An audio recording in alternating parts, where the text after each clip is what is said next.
Nick Drake is regarded as one of the most influential singer-songwriters in recorded music history, but after releasing only 3 remarkable albums, he passed away relatively unknown at the age of 26. And so much of who he was is shrouded in mystery, as he only gave 1 interview in his whole life, and there's really no film footage of him other than when he was a little kid. On today's program, we're going to explore his life and try to understand who was Nick Drake. Nick Drake was born on the 19th of June 1948 in Burma, where his father worked for a British lumber company. His family moved back to England in 1952, settling in the village of Tamworth in Arden, about a 30-minute drive south of Birmingham. He grew up in a house that placed a high value on music. They had a dedicated music room with a record player and even a tape recorder. Both of his parents played the piano, but it was his mother Molly that had the most musical influence on him at a young age, and perhaps where he got his talent. She also taught both him and his older sister how to play piano. When he turned 8, Nick left for boarding school, where he excelled in academics as well as athletics, and he was a leading member in the school choir. Then in 1962, he left for Marlborough College, an all-boys public school where his father, grandfather, and great-grandfather all attended before him. Here he learned to play alto saxophone and clarinet. He continued to be active in sports, playing rugby, field hockey, and track and field. And despite his smoking habit, he even set a school record for the 100-yard dash that went unbroken for some time. His favorite subject was English, and he fell in love with the poets of the Romantic period, with William Blake having the most influence on his later songwriting. By nature, Nick preferred to be in the background and not be noticed, but that became hard as he grew to be 6 feet 3 inches tall. Then in 1964, he formed a band with his mates called the Perfume Gardeners. They played mostly rhythm and blues covers, chosen and arranged by Nick. He played clarinet, sax, piano, and was forced to be the singer of the group since no one else could carry a tune. The following year, he bought his first guitar and learned to play it very quickly. It was during this time he started to develop his unique finger-picking style that would be a staple of his sound in just a few years. He graduated school in 1966, but he had almost a year before starting at Cambridge in the fall of 1967, so he spent 6 months in the south of France to improve his French, but more importantly, it was here that Nick came into his own. He started writing songs and honing his style, taking cues from such folk singers as John Renbourn, Bert Jansch, and Jackson C. Frank. He practiced guitar every day, sometimes playing the same riff over and over again for hours. He even performed blues and folk covers on the street and eventually in the local clubs. He also got into the burgeoning hippie scene, letting his hair grow longer, and even started smoking marijuana and experimenting with LSD. And in a strange twist of fate, on a spur-of-the-moment road trip, he ended up in a Moroccan restaurant at the same time as Brian Jones and Keith Richards. He actually played a few folk covers for them, but nothing ever came from their meeting. Nick returned to England and started at Cambridge. He continued to write new songs and perform them for his fellow students at parties, clubs, and other venues around the university. But his big break came in February of 1968 when he played at London's Roundhouse. Ashley Hutchins of Fairport Convention was there in the audience, and he was so impressed with Nick that he introduced him to Fairport's manager, Joe Boyd. Upon hearing Nick's demos, Joe signed him to a recording contract with his own company, Witch Season. Joe became Nick's agent, manager, producer, and publisher.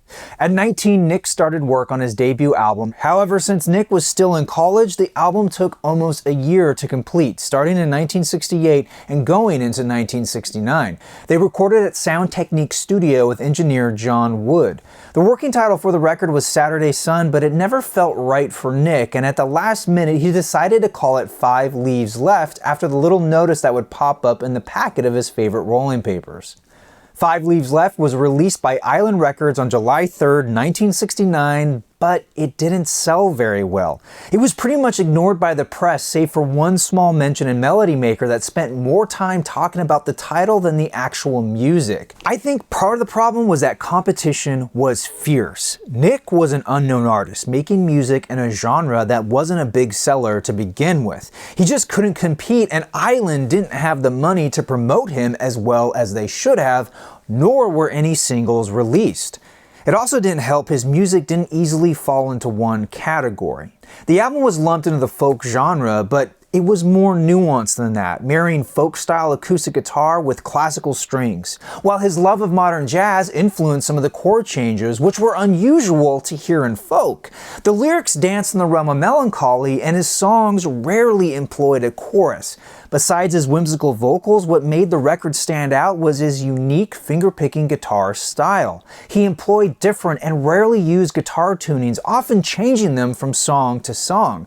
Nothing sounded quite like it, and maybe that was the problem. In August, Nick performed live on BBC Radio 1, now known as the John Peel Sessions, but this also failed to move the needle on album sales.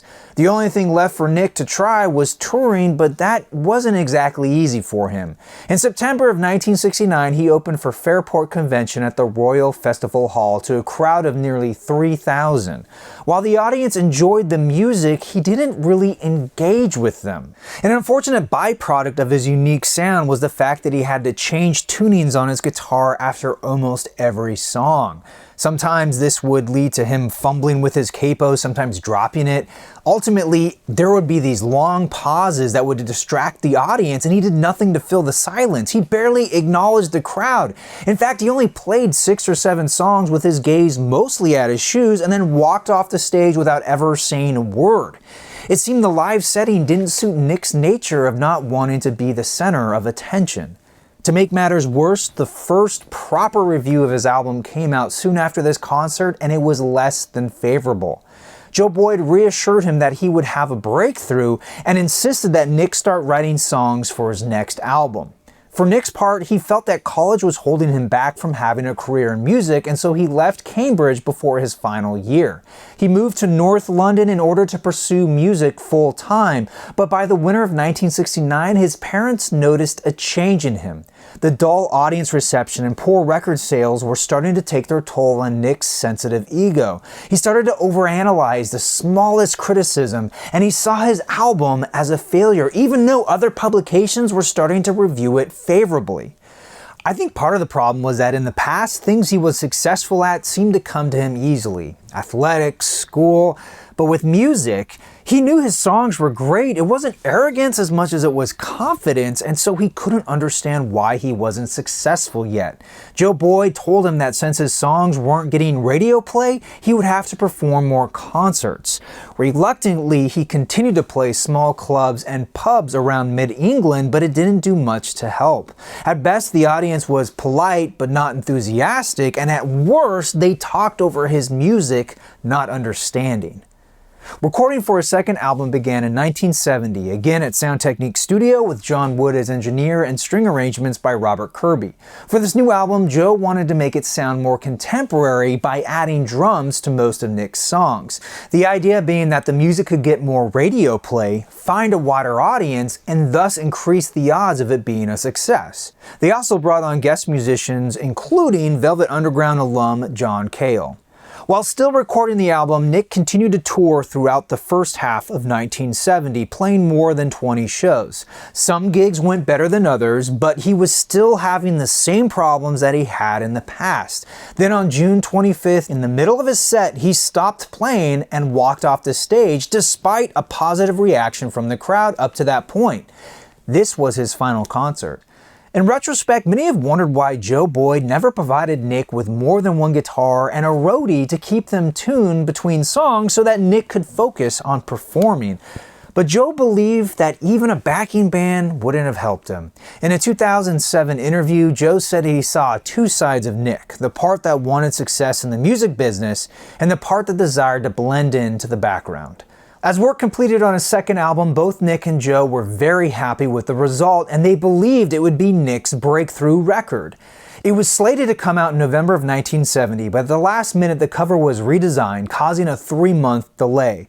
Then Nick got hit with another blow, this time in January of 1971 as Joe Boyd left for the US, selling his production company to Island Records. Nick felt at a loss, like Joe abandoned him.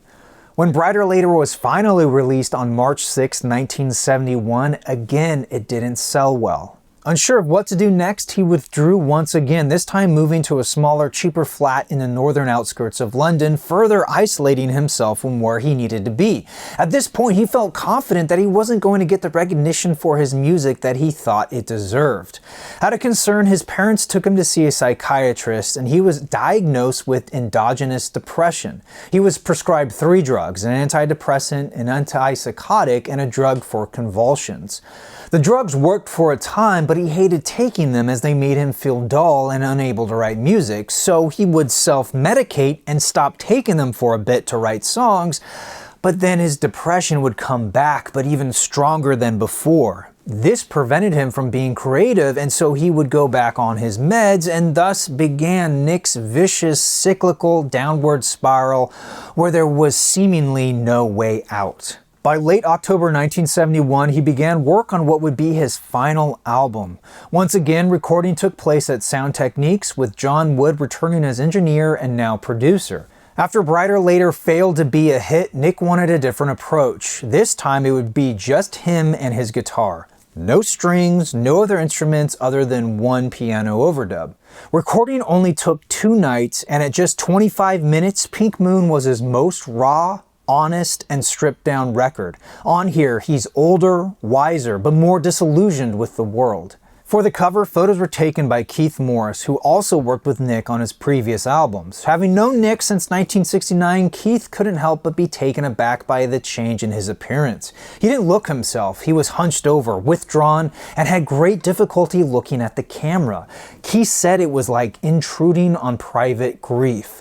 Also present for the shoot was Island's creative director, and she could tell the photos weren't going to work for the cover, so she commissioned a painting by Michael Trevithick without any direction from Nick other than the title Pink Moon. After recording, Nick stopped by the Island Records office, hung out for about an hour, hardly saying a word, and then left the master tapes with the front desk receptionist. When she finally realized what they were, it surprised everyone in the office as they weren't aware the album was even finished.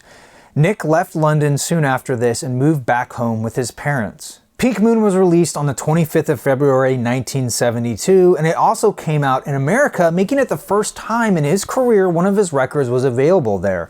This, along with a full-page ad campaign in the major UK music magazines, Island hoped would be the charm. Sadly, the album got mixed reviews. Some publications loved it, others didn't know what to make of it, and again, Melody Maker spent more time on the man than on the music. Just 2 months after the release of Pink Moon, a compilation album made from his first 2 records was released in the US, and Rolling Stone gave it great praise. Whether or not he saw this praise is unclear, but perhaps it was too little, too late for his weakened state. He'd become resentful over his lack of success and felt like a disappointment to his parents. He really wanted to make them proud by having recognition and success in the music business. Somehow through his depression, Nick was able to write new material, and in February of 1973, he recorded 3 songs with John Wood. However, it was only the guitar parts as the lyrics weren't ready yet. John noticed that in previous sessions with Nick, there was always the feeling that an album was waiting to reveal itself. This session lacked that feeling, and so they agreed to put further recording on hold. The following year and 9 months were marked by swift mood changes in Nick. Some days he wouldn't speak, other days he would be vocally angry, and still there were times when he seemed like his old self. Most days he barely ate, and sometimes he would spend all day in the house doing nothing, or other times he would get in his car and drive until he ran out of gas. He would sometimes visit his friends, or they would come to the house. In either case, Nick said very little, barely made eye contact, and just had a general sense of staring off into space, like he was physically there but his mind was somewhere else. Then Nick read a very positive article about himself in Zigzag magazine, and this boosted his spirits so much that he re-entered Sound Techniques in July of 1974, this time with Joe Boyd. He finished the 3 songs he started earlier and proceeded to record 2 new ones. But it seemed his good mood was only fleeting, as John Wood described watching Nick trying to finish these songs as agonizing. It's clear Nick himself was unhappy as he felt like he could no longer write music. After a brief, rejuvenating trip to Paris in October, his depression roared back, and on a cold November morning, his mother and his housekeeper found him unresponsive on his bed. His bottle of antidepressants sat empty on his bedside table. It's still unclear if he died by suicide or if it was an accidental drug overdose. Appreciation of his talents came slowly at first, starting with various articles reevaluating his music after his death. Then came a 1979 box set featuring his first 3 albums, followed by a 1987 compilation album made of rarities and newly discovered songs, and culminating with a 1999 Volkswagen TV ad featuring the song Pink Moon. Within a year, Pink Moon album sales jumped to over 74,000 records in the year 2000 alone. He finally achieved the success he always wanted. I think for Nick, it was never about becoming the next big star. It was more about being respected within the music industry, being seen as an equal. Maybe he'd never have a hit song on the charts, but he'd be happy with a small and loyal fan base. Sadly, whether he saw it for himself or not, he understood how many artists, writers, and other creatives are only revered after their death when he wrote his song, Fruit Tree. Alright everybody, that will do it for today. Be sure to let me know the first time you heard Nick's music. I know for me it was that Volkswagen commercial. Something about it was just mesmerizing. It got me hooked. Until then, I want to thank you all so much for watching. I'm your Vinyl Geek, and I'll catch you on the flip side.